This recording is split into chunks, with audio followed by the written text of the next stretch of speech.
Let me show you how to turn on the Slack notification on Notion. Now, there are two things that you want to do, guys. There's two things that you actually need to do. But first, you want to go ahead and click your workspace on the upper left hand side and go to settings.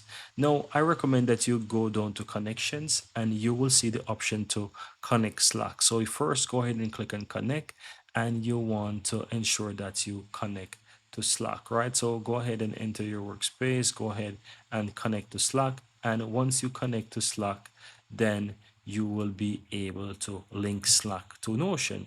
Now, after that, go back to notification, guys, and you will have the option that says Slack notification. It is currently turned off, but you can quickly go ahead and add an account right here. So once you click an account, you will see immediately that it also tries to again link you to Slack. So whichever option you choose, if you connect to Slack before, then you'll have the option right here to just select Slack.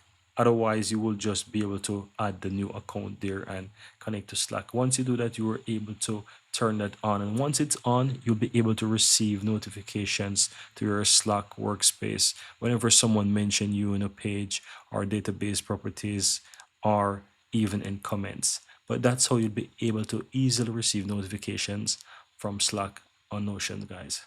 And that's how you'll easily be able to receive notifications from Notion into Slack. Very easy and very simple.